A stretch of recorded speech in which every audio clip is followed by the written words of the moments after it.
Idol, donut. Donut? Yes po. Ba't ako bibili? Ang tamis-tamis niyan. Mukha kasing pupunta ng date, idol. Sa mga posturang ganyan. Ayos Maganda ba? babae ang Okay ba, kikitain okay ba, mo. okay.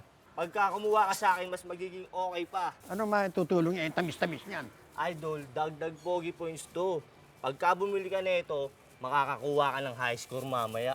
Ano high score? Paliwanag mo high score. High score, idol? Yung high score, high score. Ibig mo sabihin, pag binigyan ko ng donut, Opo, ganyan. Yan, maka. yan ba ang high score? Yes, Pabigyan mo ko, yes. pabigyan mo ko. Sige po, ilan po ba?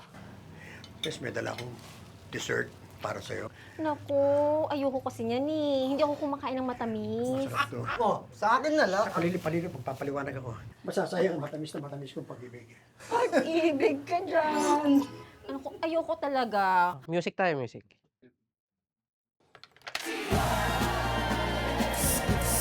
Doktor, nung panahon namin, wala yan.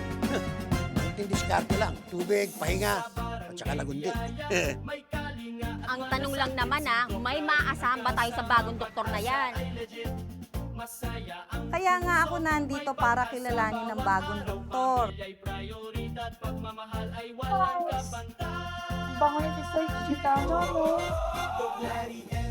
No. Tignan mo. Wala naman nagbago eh. Morning, Nurse Gracia. Aling vacant pa dun, no? Gusto ko kasing kumain na mag-isa eh. Madali.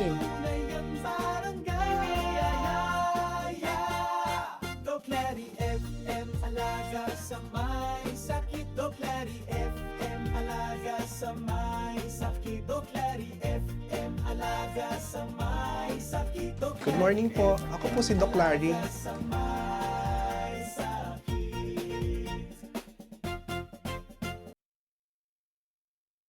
Baba, patak-patak. Taas, patak-patak.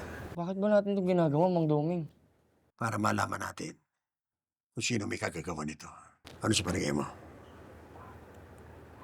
Wow, donut! Donut! Ito yung kinain natin nung isang araw, di ba? Sabi ko na yung vendor, ang walang iya. Inulam ako. Diabetes yan, Mang Doming. Bakit ba gusto mong malaman yung dahilan ng panghihina mo ngayon? Alam niyo ba, mamayang gabi, may date ako kay Tess. Aba, kailangan maka-high score. You know what I'm saying? Anong nanghihina? Hindi ko magets. Nakita mo yung kandila mo. Timot diretso. Hello? Titimi yung kandila ko. May diferensya. Alam mo na. Ha? Oh. Yung manay mo, di na tumitigas. Tapos baloktot ba? Tapos mali. Buksan mo yung bintana. Isigaw mo sa kapitbahay.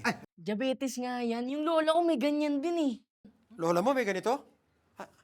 May ganito lola mo? Asan ang lola mo? Boy pa? Oo. Ay, gusto ko makita. Ang ganito lola mo. Hindi, diabetes. Diabetes, Mang Doming. Hindi, diabetes. Diabetes yun. Yes. Yes.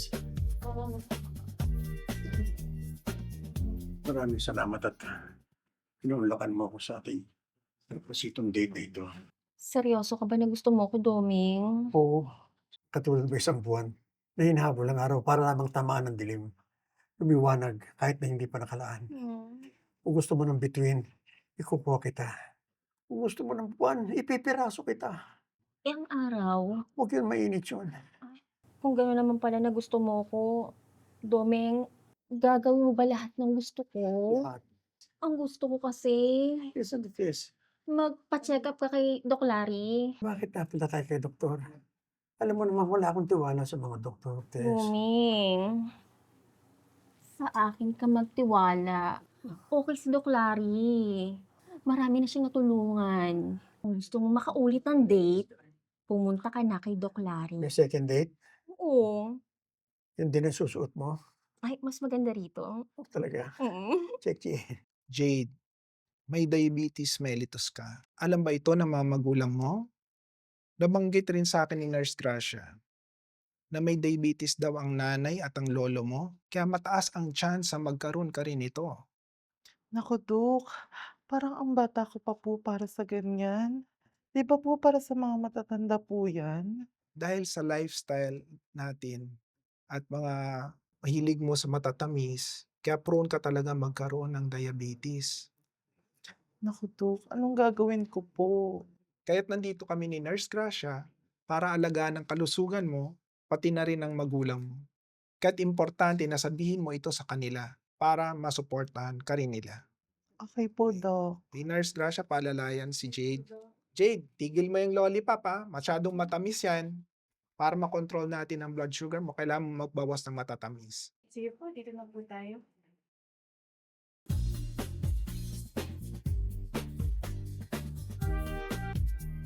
Morning po, Mang Dome. Ay, magandang umaga, Dok. Nakita na po ang mga blood test ninyo. Nakwento rin po ni Nurse Gracia na may nararamdaman daw po kayo. Sa totoo lang, aminin ko na, Dok, pinilit po ako ni Tess na pumunta dito dahil pinangakuan niya ako doon sa second date. Ah, okay. Tsaka sabi naman niya, baka makatulong kayo. Ano po bang nararamdaman ninyo? Medyo nahihina ako, tsaka parang balat ko parang nangingitim ba? May iba po ba kayong nararamdaman? Meron, Dok kwan Nurse Gracia, okay lang? Sandali lang. Mag-usap lang kami. Sige po. Ano po ba yon? Ay, tumigis titi ko, Dok. Ganon. Oo. Gusto ko pong ipaliwanag sa inyo ng maayos at malinaw base po sa inyong FBS or ang fasting blood sugar at HbA1c or ang glycosylated hemoglobin, mataas po ang inyong blood sugar levels. Paano na-nervous ako, Dok? Sa madaling salita, kayo po ay may diabetes mellitus, specifically yung type 2 or the non-insulin dependent diabetes.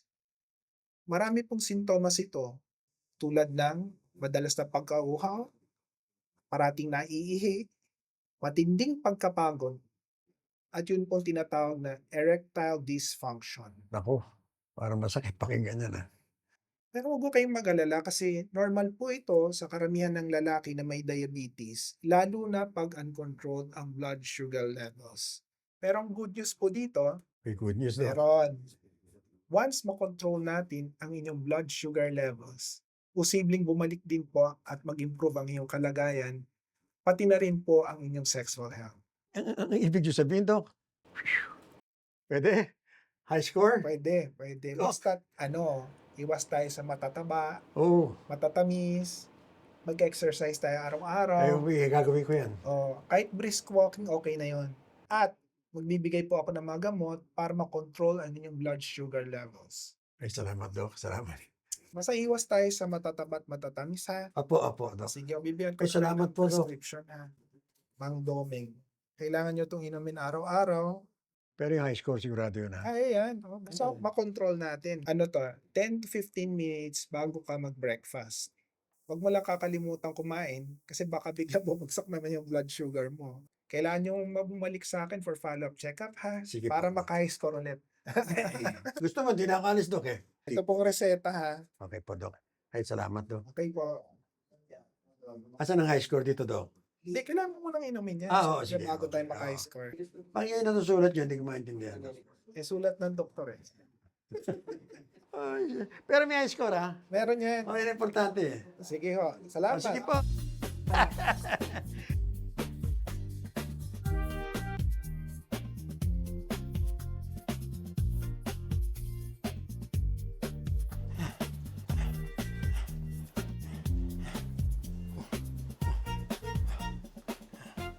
Uy, Domeng. Ito na. Iba dating mo ha. Palong-palo ka. Ano ba meron? Marathonera. Bago. Ha? Hindi ka manabisuhan. Hindi. Ano? Oh, nakita mo? Yes, Tess. Ready ka na Aba, I'm always ready. Every Alright, time. Tess. Oo. Tess. Ano ba meron? Ay, ano ba yan, Kapitana? Di mo alam? Ano nga? Eh, di Zumba. Ba, hindi Ay, hindi ako kayo nabiso. Hindi nyo lang siguro natinig. Zumba! Naiingit naman ako. pagkakamali mo. Kami ready na kami. Ready na, Ready na kami. Ready na. Ikaw, ready? Oo, syempre. Ikaw lang nagugulo. Ako na lang ang hindi yata ready. Kailangan natin parating mag-exercise. Hindi lang pag may sakit. Healthy body para healthy community.